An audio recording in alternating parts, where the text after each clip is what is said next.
Very much so. And by the way, being present with your friends too, it's very easy to drop into things be in a digital world and ignore the real life in-person meetings that are too infrequent in the post-COVID world that we live in, but more and more important in the AI world we're entering. Right, right. I mean, with social networks, how the synthetic work, content we're experiencing, having impersonal personal relationships become much more important. I agree.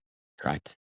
Yeah, and it's not only important for the kids, it's also important for the family, but it's also important for the founder because you need that balance where, I mean, it happens with my wife. I mean, my wife is my co-founder, and basically the way that I feel it is, doesn't matter what happens with the business, we're still together. Doesn't matter what happens with the world, we're still together. We have each other, right? And that gives you the peace of mind to go and chase the dreams, right? Yeah. And I think it's really important for everybody to have that level of stability in their lives. And it's really tough when people don't have that base of stability at home or in their lives. Like, you obviously want to show up the best that you can at work every day, or at least I think that's obvious that you should show up the best you can at work every day.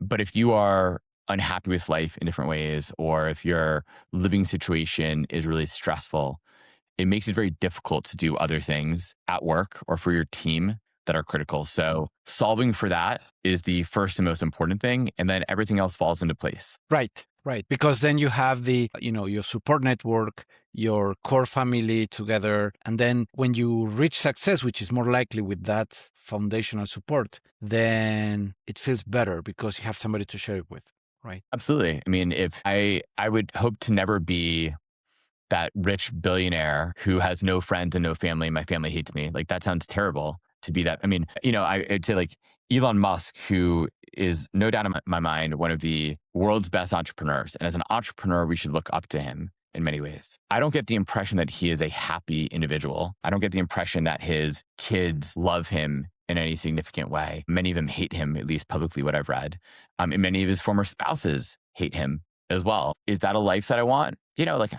No, but at the same time, like, he's made a dent in the universe in the way that very few people ever have. So I could say there's some benefit to that, but it's a real trade-off. Let's put it that way. When you make such a dent in the universe in a positive way, you also sacrifice a lot. And certainly Elon Musk has sacrificed a ton for the impact he's made in the world. Yeah, I mean, on every high-performing role, people sacrifice the family, sacrifice the friends, So I admire all of the things he accomplished, right? But I wouldn't want that in my life, right? I wouldn't want that, lack of family, lack of foundational support, right? So I'd rather aim for myself a little bit lower of, a little bit more balance, right? Because I think that leads to a happier life, right?